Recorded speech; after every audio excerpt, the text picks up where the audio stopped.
जय हिंद साथियों, स्वागत है आप सभी का YouTube channel Kanhaiya GS world में। दोस्तों, जैसा कि आपसे हमने कहा था कि यूपी पुलिस री एग्जाम के लिए हम लोग जीके और जीएस की स्पेशल क्लास लाएंगे। तो आज क्लास आ चुकी है और आज का जो वीडियो है पार्ट नंबर 1 है। यदि आप पहली बार आए हैं तो वीडियो को पूरा जरूर देखिएगा और अपने आप को परखिएगा कि आपका कितना प्रश्न सही होता है टोटल में से। ठीक है।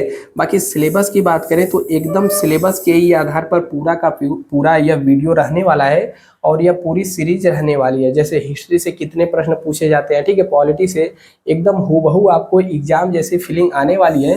तो बिना देरी किए हुए चलिए शुरू करते हैं वीडियो। ठीक है। और वीडियो शुरू करने से पहले आपको बता दें, जैसे मानसिक अभिरुचि हो गया, ठीक है, यानी कि मेंटल एप्टीट्यूड, इसका 2 क्लास ऑलरेडी कंप्लीट हो चुका है डिजिटल बोर्ड वाला। ठीक है। तो इसको भी जाकर के आप जरूर देखिएगा। और यह रहा ऑफिशियल टेलीग्राम चैनल, ठीक है, टेलीग्राम ग्रुप। आप टेलीग्राम पर यही सर्च करके जुड़ जाएंगे या फिर आपको नीचे डिस्क्रिप्शन में लिंक भी दिया हुआ है हमने। और बाकी यदि वीडियो पसंद आ जाए तभी लाइक सब्सक्राइब करिएगा। सब्सक्राइब करने के बाद घंटा निशान को जरूर दबा लेना है ताकि नोटिफिकेशन मिलता रहे। ठीक है। देखिए, यहाँ पर पढ़ने से पहले आपको जानना होगा कि कहाँ से कितने प्रश्न पूछे जाते हैं। ठीक है। तो देखिए, जैसे हिस्ट्री हो गया तो हिस्ट्री से पूरे की पूरी हिस्ट्री से 5 से 6 प्रश्न पूछे जाते हैं। आप पूरे प्रीवियस ईयर को उठाइएगा और पूरा का पूरा मिलाइएगा, सेम आपको यही मिलने वाला है।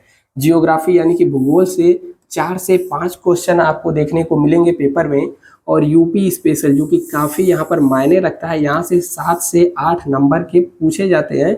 और कभी कभी इसमें जैसे करंट से संबंधित भी पूछ देता है, यूपी स्पेशल और करंट दोनों मिला करके। पॉलिटी से 3 से 4 क्वेश्चन आते हैं। इकोनॉमिक्स से 2 क्वेश्चन आपको देखने को मिल जाएगा। और करंट अफेयर से भी 4 से 5 क्वेश्चन आते हैं। यदि ज़्यादा पूछेगा तो यूपी स्पेशल में करंट मिक्स करके पूछ देता है। साइंस से भी आपको 2 क्वेश्चन देखने को मिल जाता है। और कंप्यूटर और जो भी साइबर क्राइम हो गया, इससे संबंधित भी 2 क्वेश्चन पूछा जा रहा है वर्तमान में। इसके अलावा स्टैटिक जीके से जैसे देश हो गया, मुद्रा हो गया, ठीक है, इसके अलावा इम्पोर्टेंट डे हो गया, यहाँ से भी कुल मिला जुला करके 5 प्रश्न पूछे जाते हैं। यदि आप सबको जोड़ लेंगे तो लगभग लगभग आपका 37 के करीब पहुँच जाएगा। और जीएस में 37 से 38 क्वेश्चन पूछे जाते हैं। पूरा का पूरा टेस्ट को जरूर अटेम्प्ट करिएगा और लास्ट में स्कोर जरूर शेयर करना है। ठीक है। ठीक है। तब चलिए शुरू करते हैं। देखिए, आपके सामने स्क्रीन पर पहला क्वेश्चन ए रहा। देखिए, क्वेश्चन क्या कह रहा है, इसको ध्यान से पढ़ना है और आंसर को नोट कर लेना है। जैसे कह रहा है कि भाषा के आधार पर राज्यों का पुनर्गठन, इसको नोट करिएगा, राज्यों का पुनर्गठन किस वर्ष किया गया था। देखिए, इसका सिंपल पूछेंगे तो आंसर हो जाएगा, आंसर तो हो जाएगा, ठीक है, आंसर हो जाएगा यहाँ पर आपका ऑप्शन नंबर डी। ठीक है, समानांतर चतुर्भुज बन गया। ठीक है। अब देखिए, इसके बारे में डिटेल देख लीजिए। जब हमारा देश आज़ाद हुआ था तो उसके बाद अलग अलग जो भी भाषा के आधार पर, मतलब भाषाई वाले क्षेत्र वाले थे, अलग अलग राज्यों की मांग करने लगे। ठीक है। मांग को देखते हुए उस समय के जो तत्कालीन राष्ट्रपति थे डॉक्टर राजेंद्र प्रसाद ने यस्केधर समिति बनाई। ठीक है। यस्केधर की अध्यक्षता में, ठीक है, इसको याद रख लेना है, यस्केधर की अध्यक्षता में। और यह कौन थे, तो इलाहाबाद हाईकोर्ट के रिटायर्ड जज थे। इनकी अध्यक्षता में 4 सदस्यों की समिति बनाई गई और पूछा गया कि आप पूरा जांच पड़ताल सर्वेक्षण करके बताइए कि क्या देश में भाषा के आधार पर राज्यों का गठन किया जाना चाहिए। तो इन्होंने सिरे से खारिज कर दिया और कहा नहीं, भाषा के आधार पर तो नहीं किया जाना चाहिए। यदि आप करना ही चाहते हैं या फिर यदि हो तो जैसे प्रशासनिक आधार पर होना चाहिए। ठीक है। ठीक है, इनका काम हो गया। फिर इसकी बात, इसकी जांच के लिए, ठीक है, यानी कि इस समिति को एक तरीके से जांच करने के लिए जेबीपी समिति को बनाया गया। यह क्या था, यह 3 लोगों का समिति था, जवाहरलाल नेहरू और वल्लभ भाई पटेल और यहाँ पर पट्टाभी सीतारमैया। ठीक है, इस समिति में ही इन लोगों का नाम छिपा हुआ है। इन्होंने भी भाषा के आधार पर राज्यों को बनने से इनकार कर दिया। और इनकार करने के बाद तेलुगु भाषी क्षेत्र में एक नेता हुआ करते थे लोगों के, जिनका नाम था पोट्टी श्रीरामल्लू। ठीक है, ऐसा ही कुछ नाम था। पोट्टी रामल्लू, इन्होंने अनशन रख दिया और लगातार इन्होंने 58 दिन तक अनशन रखा। और अनशन किस लिए था कि भाषा के आधार पर यहाँ पर हमारा राज्य अलग किया जाना चाहिए। लेकिन इनके अनशन से कुछ नहीं हुआ, जब तक जिए तो कुछ नहीं हुआ। 58 दिन बाद इनकी मृत्यु हो गई और मृत्यु होने के बाद पंडित जवाहरलाल नेहरू उस समय प्रधानमंत्री हुआ करते थे। लोगों ने उनके ऊपर ज़्यादा सवाल जवाब करना शुरू कर दिया, कैसे प्रधानमंत्री हैं इन्हों, मतलब कि इनकी जान चली गई, इनके लिए एक यानी कि इस क्षेत्र के लिए एक राज्य नहीं दे सकते थे। तो काफ़ी दबाव पड़ने के बाद उस समय तत्कालीन रूप से 1953 में आंध्र प्रदेश को भाषा के आधार पर अलग कर दिया गया, ठीक है। लेकिन जैसे ही आंध्र प्रदेश अलग हुआ तो उसके बाद तमाम राज्यों में जो कि भाषा के आधार पर थे अलग अलग मांग करने लगे, हमको भी भाषा के आधार पर अलग किया जाना चाहिए। तो फिर इसके लिए यहाँ पर क्या किया गया, राज्य पुनर्गठन आयोग का गठन किया गया, ठीक है। यहाँ पर लिख देते हैं राज्य पुनर्गठन आयोग, ठीक है। यह भी पूछता है आयोग कब बना था। राज्य पुनर्गठन आयोग का गठन किया गया था कब, 1953 में, और इनकी मृत्यु कब हुई थी तो 52 में हुई थी, ठीक है। आयोग का गठन किया गया था 1953 में और इन्होंने अपना रिपोर्ट कब प्रस्तुत किया, 2 साल बाद, ठीक है। 1955 में रिपोर्ट पास किया और रिपोर्ट पास करने के बाद 1955 में इन्होंने अपना मतलब रिपोर्ट प्रस्तुत कर दिया, ठीक है। और रिपोर्ट प्रस्तुत करने के बाद क्या है कि अधिनियम बना।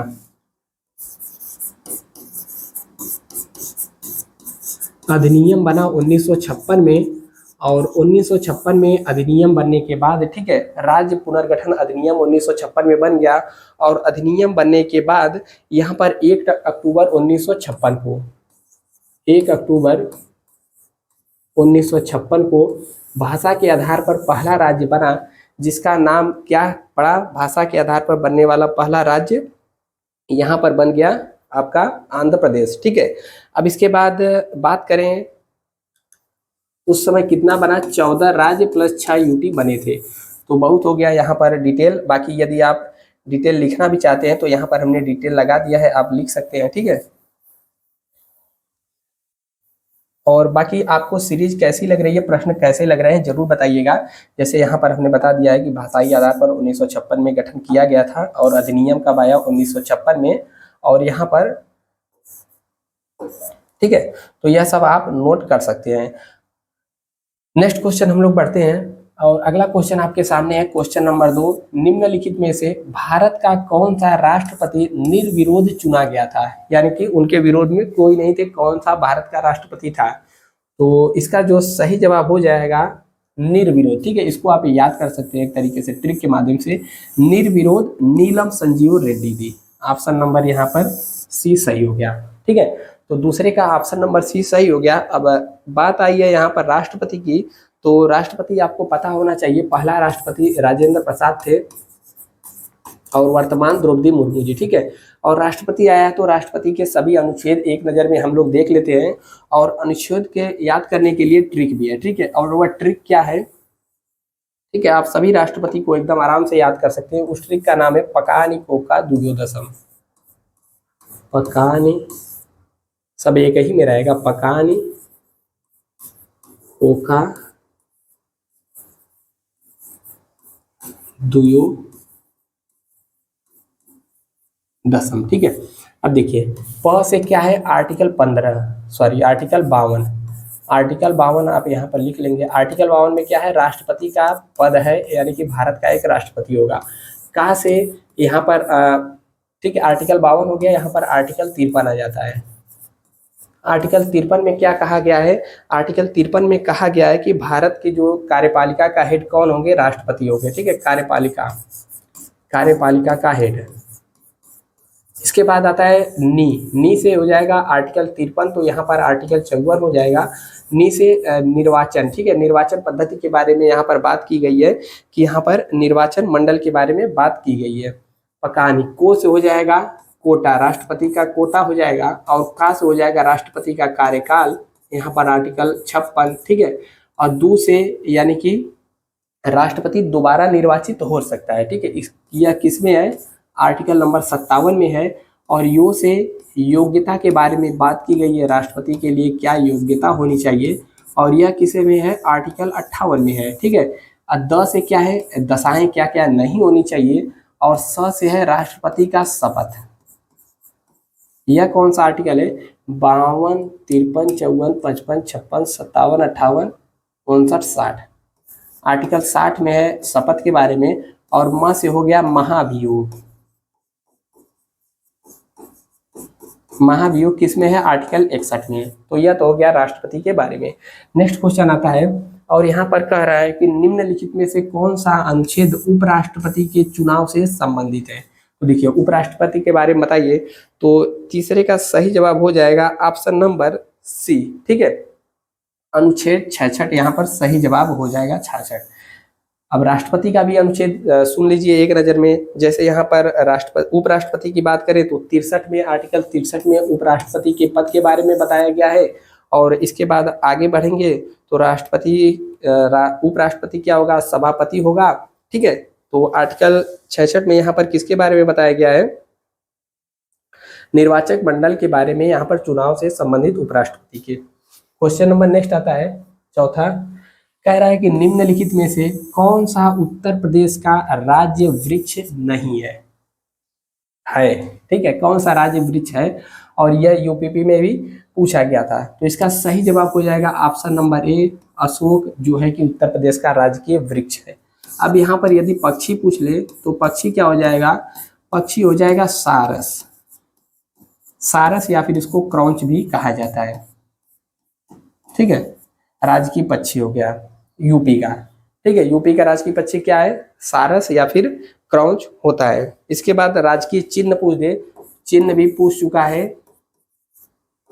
तो क्या हो जाएगा, इसका चिन्ह क्या है। अब यूपी का आप चिन्ह देखेंगे तो उसमें मछलियां बनी हुई है और प्लस तीर धनुष है, मछलियां और तीर, ठीक है। पक्षी याद कर लीजिए, चिन्ह याद कर लीजिए, और यहाँ पर राष्ट्रीय पुष्प पूछ दे तो राष्ट्रीय पुष्प यहाँ पर पता ही है आपको। और यहाँ पर पक्षी क्रौंच हो गई, और पशु के बारे में पूछे तो पशु क्या हो जाएगा, बारहसिंघा हो जाएगा।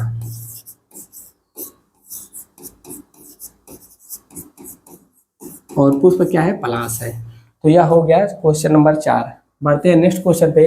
और पांचवा कह रहा है कि कालीन बुनाई के लिए उत्तर प्रदेश में निम्नलिखित में से कौन सा जिला प्रसिद्ध है। तो बताइए इसका सही जवाब क्या होगा, ठीक है। कालीन बुनाई के लिए कौन सा जिला प्रसिद्ध है, तो इसका जो सही जवाब हो जाएगा वह होगा ऑप्शन नंबर यहाँ पर सी, भदोही, ठीक है। भदोही एकदम इसका सही जवाब हो जाएगा। मिलाते चलिएगा कि आपका कितना सही होता है, लास्ट में कमेंट जरूर करना है, भागना नहीं है। क्वेश्चन नंबर नेक्स्ट आता है छठा क्वेश्चन कह रहा है कि उत्तर प्रदेश से प्रकाशित पत्रों में पहला हिंदी पत्र कौन था। तो देखिए बेहतरीन क्वेश्चन है और इसमें काफी लोग कंफ्यूज होते हैं, ठीक है।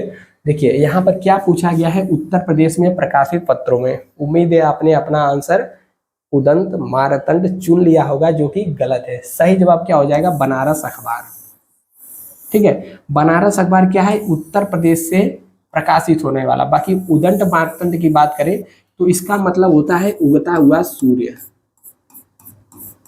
उगता सूर्य। यह कहाँ से प्रकाशित होता था, तो यह भी है हिंदी भाषा का, लेकिन प्रकाशित होता था कलकत्ता से।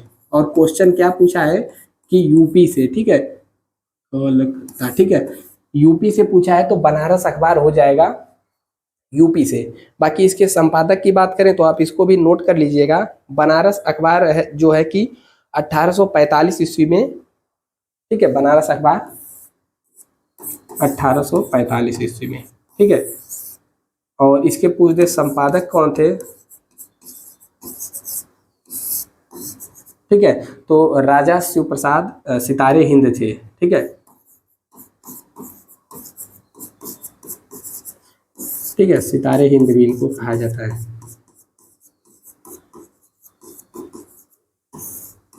ठीक है। तो इसका सही जवाब हो जाएगा बनारस अखबार, ठीक है। संपादक हमने आपको बता दिया, सॉरी संपादक नहीं, यहाँ पर क्या होगा, संचालक होगा।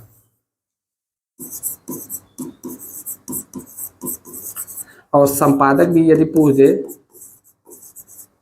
तो पंडित गोविंद दत्ते जी थे, ठीक है। क्वेश्चन नंबर नेक्स्ट हम लोग बढ़ते हैं। 7वां कह रहा है कि सुरहा ताल प्रसिद्ध अभ्यारण्य, सुरहा ताल प्रसिद्ध अभ्यारण्य जिनमें साइबेरिया, ठीक है, साइबेरिया और अन्य ठंडे क्षेत्रों से कई प्रवासी पक्षी भी आते हैं। उत्तर प्रदेश के निम्नलिखित में से किस जिले में स्थित है? साइबेरिया आपको पता होगा, रूस का जो है पश्चिमी वाला हिस्सा है उसको हम लोग साइबेरिया कहते हैं। तो यह पड़ता है कहाँ पर? सुरहा ताल पड़ता है बलिया में, ठीक है, और बलिया इसका सही जवाब हो जाएगा।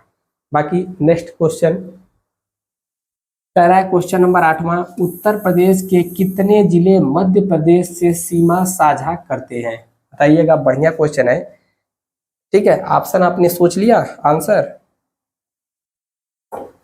तो सही जवाब हो जाएगा ऑप्शन नंबर डी। अब कौन कौन से जिले हैं इसको भी हम लोग देख लेते हैं।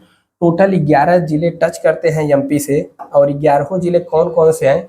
यहाँ पर पहला हो गया सोनभद्र, ठीक है, दूसरा हो गया मिर्जापुर, तीसरा हो गया इलाहाबाद, चौथा हो गया यहाँ पर चित्रकूट, पांचवा हो गया बांदा, और छठा यहाँ पर पड़ जाएगा हमीरपुर, सातवां हो जाएगा महोबा, ठीक है, आठवां झांसी, और नौवां यहाँ पर हो जाएगा ललितपुर, 10वां यहाँ पर पड़ जाएगा जालौन, ठीक है, और कुछ गड़बड़ हो गया क्या, यहाँ पर हमीरपुर नहीं रहेगा, ठीक है, ठीक है, हमीरपुर यहाँ पर नहीं है, ठीक है। तो उस प्रकार से 9वां है, 10वां इटावा, और 11वां यहाँ पर क्या हो जाएगा? आगरा। यहाँ पर यह नहीं है। तो 1 2 3 4 5 6 7 8 9 10 और 11, तो 11 जिले मध्य प्रदेश से टच होते हैं। नेक्स्ट आता है क्वेश्चन नंबर 9वां, कह रहा है कि 2011 के जनगणना के अंतिम आंकड़ों के अनुसार उत्तर प्रदेश में महिला और पुरुष का अनुपात कितना है? तो यह भी बढ़िया क्वेश्चन है। तो देखिए यहाँ पर भी क्या पूछ रहा है, उत्तर प्रदेश में, ठीक है, तो उत्तर प्रदेश में 912 अनुपात 1000 है, ठीक है, ऑप्शन नंबर बी सही होगा। लेकिन यहीं पर आपसे यदि पूछ दे भारत के बारे में, यही बात करिए भारत के संदर्भ में, तब आंसर बदल जाएगा। 943 अनुपात यहाँ पर 1000 हो जाएगा, ठीक है, यदि भारत के संदर्भ में पूछ दे तो 9वें का सही जवाब बी हो जाएगा। और यहाँ पर भी पूछा जाता है जैसे स्त्री पुरुष अनुपात तो हो ही गया, इसके अलावा भी पूछा जाता है जैसे जनघनत्व,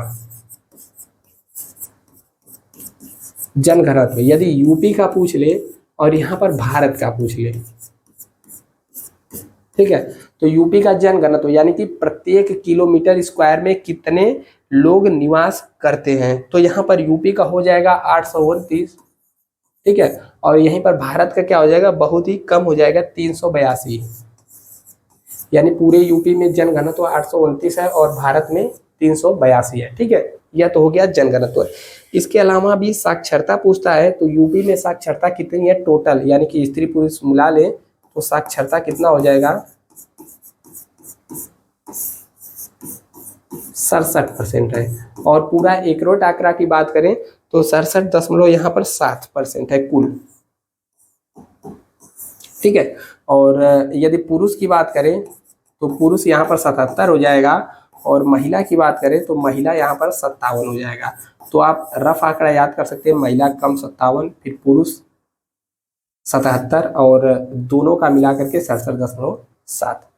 क्वेश्चन नंबर 10वां आएगा और कहेगा कि सम्राट अशोक के अधिकांश अभिलेख किस लिपि में लिखे हुए हैं, यानी कि जो मौर्य वंश का सम्राट अशोक थे उनका अधिकांश अभिलेख किस लिपि में लिखा गया है? तो सही जवाब हो जाएगा ऑप्शन नंबर ए, ब्राह्मी लिपि में लिखा गया है, ठीक है। और यहाँ पर पूछ दे कि सबसे बड़ा इनका, या फिर पूछ दे कि कलिंग युद्ध का वर्णन किस अभिलेख में है, ठीक है, तो कलिंग का उल्लेख किस में है?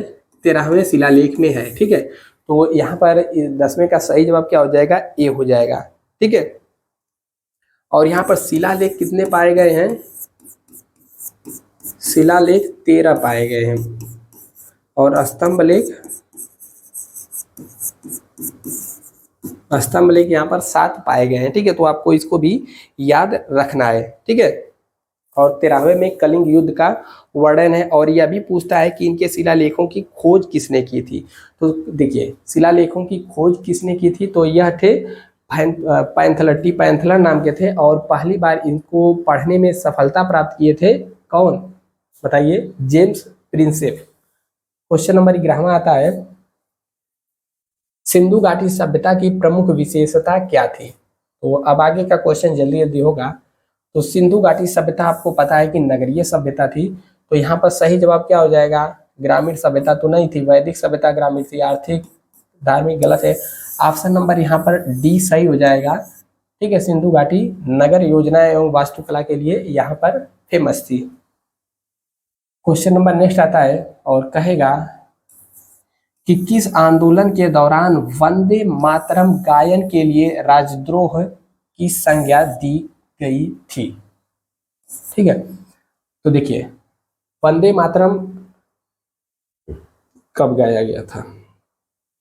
ठीक है, तो इसका सही जवाब हो जाएगा ऑप्शन नंबर बी, स्वदेशी आंदोलन के दौरान इसको गाया गया था। और कब हुआ था, 1905 ईस्वी में। और यहाँ पर बंगाल का विभाजन भी हुआ था लॉर्ड कर्जन के समय 1905 में। भारत छोड़ो आंदोलन यदि पूछेगा तो 1942 आप बताएंगे। इसके अलावा व्यक्तिगत सत्याग्रह पूछेगा तो व्यक्तिगत सत्याग्रह 1940 इसका सही जवाब हो जाएगा। महात्मा गांधी जी शुरू किए थे पवनार में। और प्रथम सत्याग्रही कौन बने थे, भावे जी। भावे जी नहीं, विनोबा भावे जी। ठीक है, विनोबा भावे। भूदान आंदोलन भी इन्होंने ही शुरू किया था। इसके अलावा सविनय अवज्ञा की बात करें तो सविनय अवज्ञा 1930 में शुरू हुआ था महात्मा गांधी जी के द्वारा। क्वेश्चन नंबर 13वां आएगा और कहेगा कि बनारस हिंदू विश्वविद्यालय की स्थापना पंडित मदन मोहन मालवीय ने तो की थी, लेकिन उनमें सहयोग किसने दिया था। तो देखिए सहयोग यानी कि टोटल 3 लोग सहयोगी थे, जिनमें एक तो हो गए मदन मोहन मालवीय और दूसरी यहाँ पर हो जाएंगी कौन होंगे, डॉक्टर एनी बेसेंट। ठीक है, ठीक है, तो 13वें का सही जवाब क्या हो जाएगा, एनी बेसेंट जो थी बनारस हिंदू विश्वविद्यालय में मदन मोहन मालवीय की यहाँ पर क्या थी, सहयोगी थी एक तरीके से, यहाँ पर लोग थे। ठीक है, और एक और व्यक्ति थे जिनका नाम था सुंदरदास। ठीक है, बढ़ते हैं नेक्स्ट क्वेश्चन की ओर। क्वेश्चन नंबर 14वां क्वेश्चन कह रहा है कि ग्रेट बैरियर रीफ निम्नलिखित में से किस देश के तट पर स्थित है। तो देखिए ग्रेट बैरियर रीफ जो है यह स्थित है ऑस्ट्रेलिया के तट पर। उम्मीद है आप अपना आंसर गिनते जा रहे होंगे कि कितना सही हुआ। ठीक है, तो इसका सही जवाब हो जाएगा ऑस्ट्रेलिया। और यहाँ पर देखिए ऑस्ट्रेलिया को जब आप देखेंगे, यह रहा ऑस्ट्रेलिया, आपको छोटा दिख रहा है तो जूम करते हैं, जूम हो जाए भाई।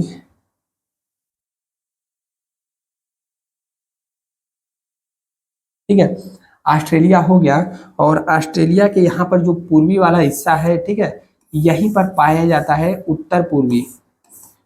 मैप में ऊपर उत्तर होता है, नीचे दक्षिण होता है। ठीक है, आपके दाएं हाथ और पूर्व होता है और इधर पश्चिम होता है। तो उत्तर पूर्व की ओर यहाँ पर ग्रेट बैरियर रीफ पाई जाती है। नेक्स्ट क्वेश्चन है, कह रहा है कि बनेर घट्टा, 15वां क्वेश्चन, बनेर घट्टा राष्ट्रीय उद्यान किस राज्य में स्थित है। तो बिल्कुल आसान सा क्वेश्चन है और आप लोग आंसर भी दे दिए होंगे। ऑप्शन नंबर डी यहाँ पर हो जाएगा कर्नाटक। ठीक है, कर्नाटक में और भी है, बांद्रेमुख कहाँ पर है, बांदीपुर, यह भी कर्नाटक में ही स्थित है। ठीक है, तो 15वें का सही जवाब क्या हो जाएगा, ऑप्शन नंबर डी। इसके अलावा यहाँ पर बांदीपुरा है, भद्रा है, तुंगभद्रा है, यह सब कहाँ पर है, कर्नाटक में ही है। ठीक है, इसके अलावा तमिलनाडु की बात करें तो यहाँ पर मधुमलाई हो जाएगा। ठीक है, यह सब तमिलनाडु में स्थित है। क्वेश्चन नंबर नेक्स्ट यहाँ पर 16वां आएगा और कहेगा कि हिंदुस्तान स्टील लिमिटेड दुर्गापुर पश्चिम बंगाल, ठीक है, किस देश के सहयोग के साथ स्थापित हुआ था। तो बढ़िया क्वेश्चन है। यहाँ पर यह दूसरी पंचवर्षीय योजना में हुआ था। ठीक है, और दुर्गापुर है तो यह हो जाएगा ब्रिटेन। ठीक है, तो ब्रिटेन के सहयोग से इसको स्थापित किया गया था दुर्गापुर। ठीक है, इसके अलावा अन्य भी द्वितीय पंचवर्षीय योजना में स्थापित किए गए थे कारखाने, जैसे कि हिंदुस्तान स्टील लिमिटेड, या तो 1956 में हो गया ब्रिटेन। ठीक है, 1956 आप इसको नोट करेंगे, ब्रिटेन के सहयोग से स्थापित हुआ था। इसके अलावा भी स्थापित हुआ था जैसे कि भिलाई वाला हो गया छत्तीसगढ़ का। ठीक है, भिलाई कहाँ पर है, छत्तीसगढ़ में। भिलाई यानी कि भलाई, भलाई कौन करता है, सबकी रूस करता है। तो भिलाई हो गया, यह छत्तीसगढ़ में है, रूस के सहयोग यानी कि उस समय के यूएसएसआर के सहयोग से। इसके अलावा यहाँ पर बोकारो की बात करेंगे। ठीक है, बोकारो।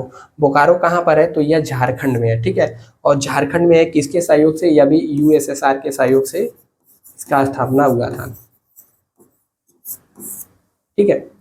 और बोकारो वाला जो है, बोकारो वाला तीसरी पंचवर्षीय योजना में बना था, बाकी ये दोनों दूसरी। क्वेश्चन नंबर नेक्स्ट 17वां, निम्नलिखित में से कौन सा जिला गंगा नदी के किनारे पर स्थित है? तो गोरखपुर तो राप्ती नदी के किनारे स्थित है, यह तो होगा नहीं। आगरा तो हो जाएगा यमुना नदी किनारे, ठीक है। इसका जो सही जवाब होगा ऑप्शन नंबर डी, यानी कि बिजनौर सही जवाब है। और भी गंगा नदी किनारे गंगा नदी के तट पर स्थित है, जैसे यहाँ पर प्रयागराज हो गया, ठीक है, प्रयागराज हो गया, और यहाँ पर वाराणसी हो गया, वाराणसी के अलावा यहाँ पर कन्नौज हो गया, ठीक है, कन्नौज के अलावा यहाँ पर गाजीपुर हो गया, ठीक है। यह सब क्या है? गंगा नदी के तट पर स्थित है। 18वां क्वेश्चन है, विश्व पुस्तक दिवस प्रत्येक वर्ष निम्नलिखित में से किस दिन मनाया जाता है? तो यदि आपने यूपी पुलिस का एग्जाम दिया था तो आपके शिफ्ट में आया था क्या? ठीक है, सही जवाब क्या हो जाएगा? 23 अप्रैल को मनाया जाता है। इसके अलावा 5 जून की बात करें तो 5 जून को मनाया जाता है पर्यावरण दिवस, और 22 मई को जैव विविधता दिवस, 7 अप्रैल को स्वास्थ्य दिवस, ठीक है, नोट करिएगा। क्वेश्चन नंबर 18वां 19वां है, निम्नलिखित में से किस देश की मुद्रा लीरा है? ठीक है, लीरा। तो लीरा किस देश की मुद्रा है बताइएगा, आंसर करिए। सही जवाब हो जाएगा तुर्की, ठीक है, तुर्की। अब इसका वर्तमान में नाम क्या हो गया है? तुर्की सही है, बाकी ऐसे लग गया है तुर्की, ठीक है। 19वां प्रश्न खत्म हो गया, बाकी 20वां प्रश्न है। 20वां प्रश्न बताइएगा आप लोग, ठीक है। 20वां कह रहा है कि WHO, ठीक है, वर्ल्ड हेल्थ ऑर्गेनाइजेशन का मुख्यालय निम्नलिखित में से किस स्थान पर स्थित है? तो सही जवाब हो जाएगा Geneva, Switzerland. Option number A सही हो जाएगा। बाकी वीडियो लंबा बढ़ रहा है, यदि मजा आ रहा है तब तो ठीक है, बाकी वीडियो भी बढ़ रहा है। देखिए क्वेश्चन नंबर 21वां है, कह रहा है कि स्वतंत्र भारत में राज्यसभा की पहली बैठक किस वर्ष हुई थी? तो स्वतंत्र यानी कि भारत जब स्वतंत्र हो गया था तो राज्यसभा की पहली बैठक कब हुई थी बताइए। सही जवाब हो जाएगा ऑप्शन नंबर बी 1952 में, ठीक है।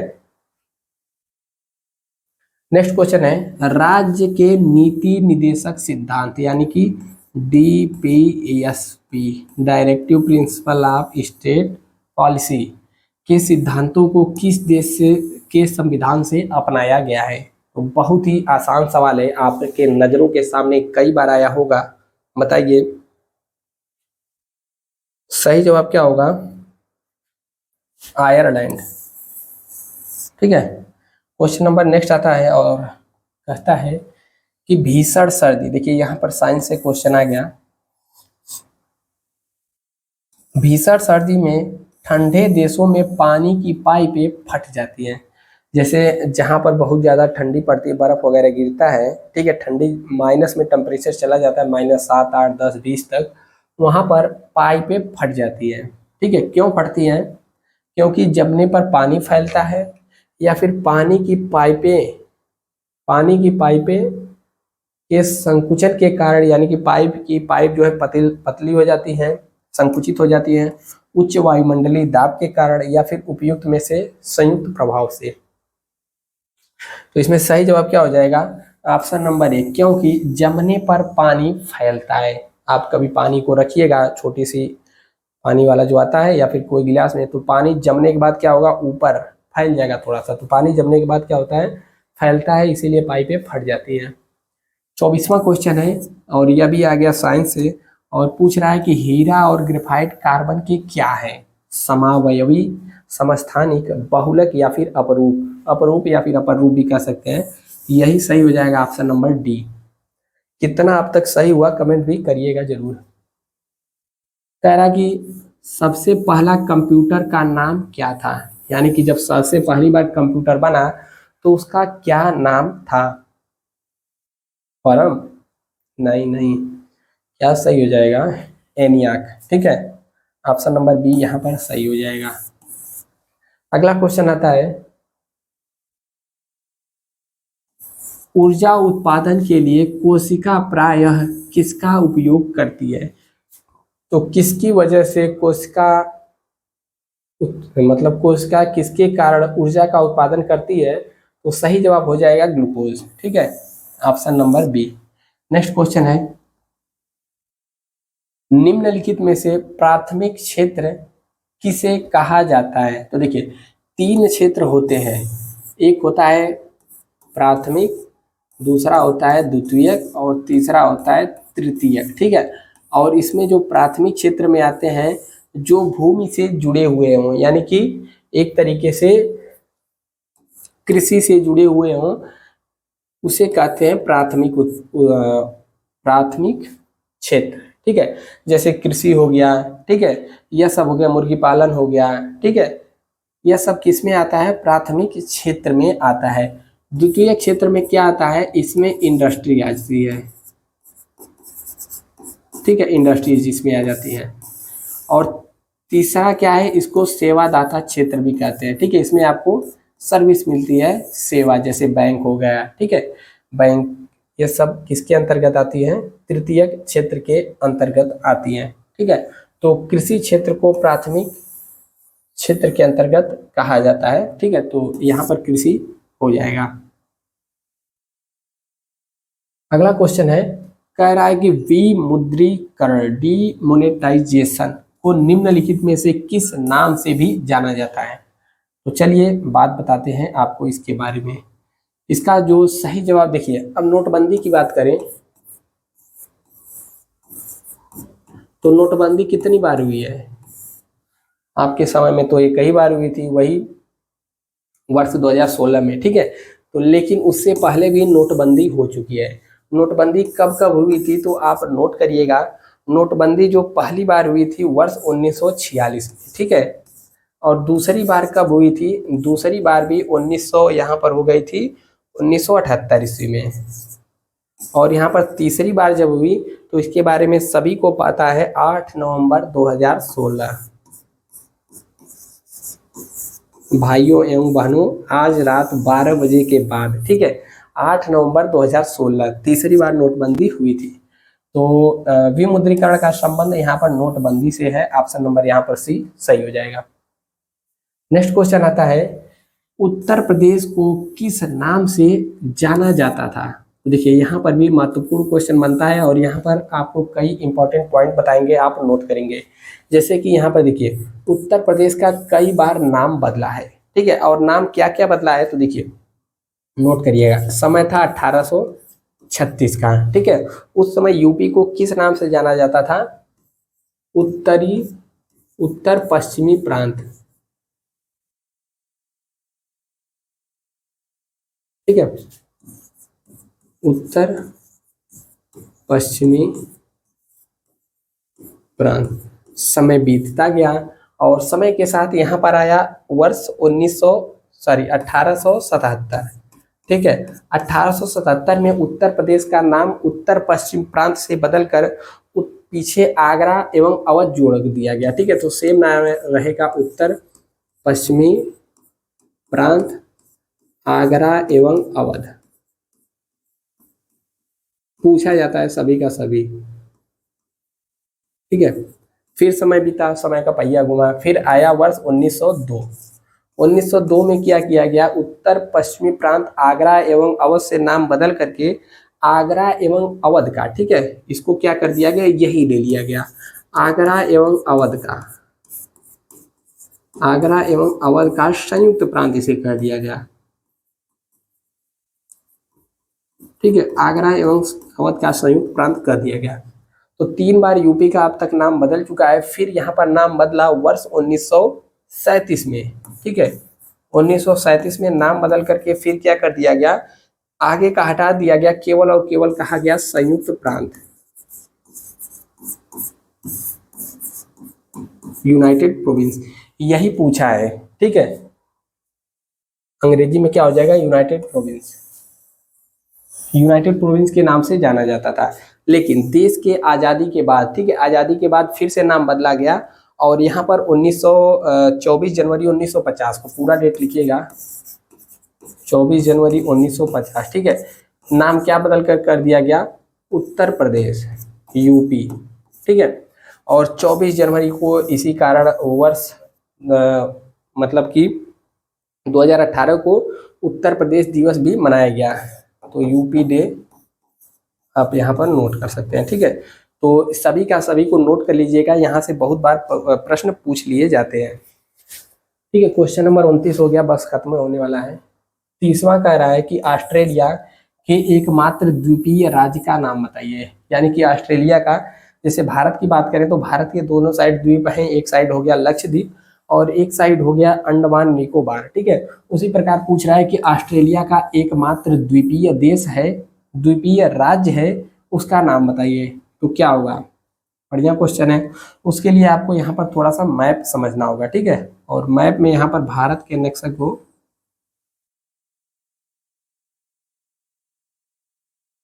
ठीक है, तो ऑस्ट्रेलिया यहाँ पर है, तो कह रहा है कि ऑस्ट्रेलिया का एकमात्र द्वीपीय राज्य कौन सा है।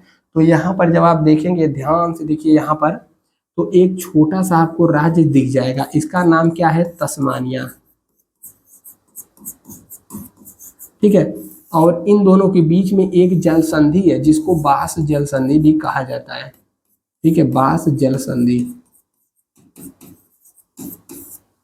तो तस्मानिया आपने देख लिया, तो सही जवाब क्या हो जाएगा, तस्मानिया सही हो जाएगा। क्वेश्चन नंबर 31 आता है और कहता है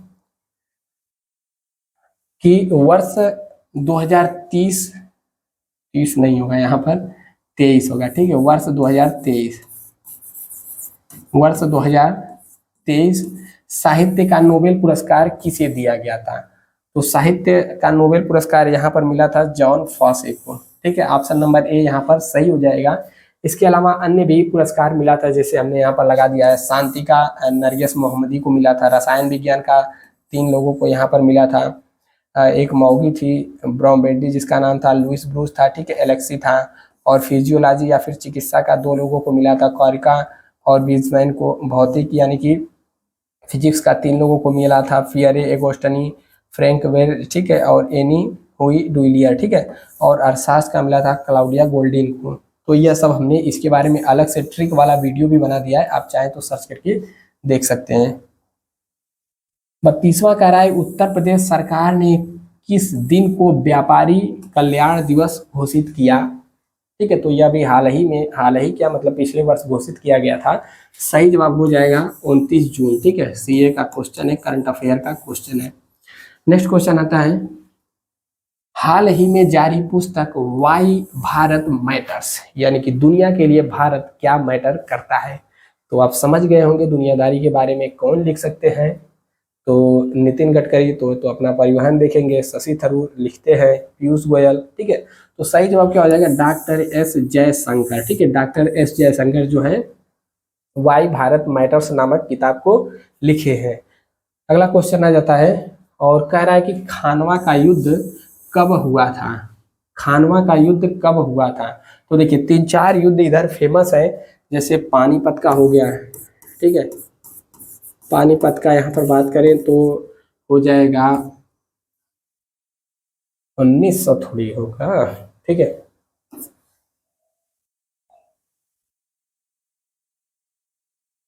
सब 1400 होगा, ठीक है। 34वें का आंसर बताइएगा।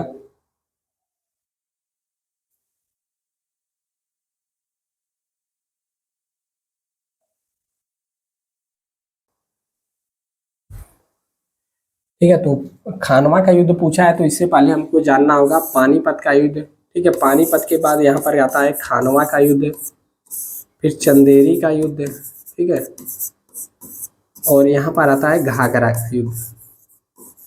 तो यह सब युद्ध लगातार हुए थे, बस 1-1 साल के अंतर पर।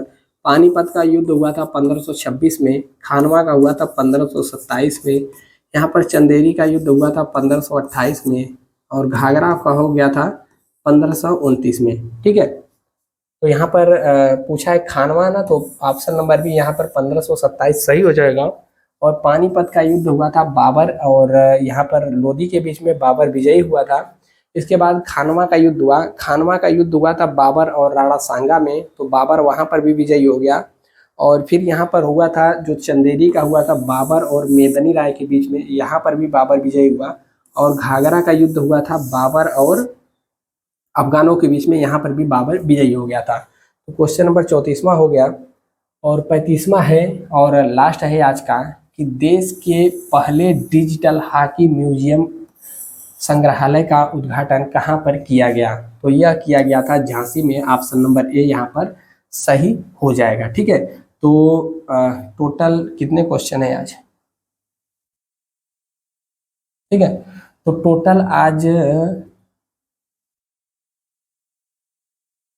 टोटल क्वेश्चन की बात करें तो टोटल आज में 35 क्वेश्चन थे। 35 में आपके कितने सही हुए जरूर एक बार नीचे कमेंट करिएगा, 35 में से आपके कितने सही हो गए हैं। बाकी फिर मिलेंगे नेक्स्ट वीडियो में, और एक बार कमेंट करके बताइएगा कि सभी का सभी वीडियो यानी कि सभी क्वेश्चन आपको कैसे लगे। और ऐसे ही लाजवाब क्वेश्चन के लिए आप चैनल के साथ जरूर जुड़िएगा और सब्सक्राइब जरूर कर लेना है, ताकि आपको भविष्य में भी क्लास मिलती रहे। वीडियो कैसा लगा जरूर बताइएगा। जय हिंद।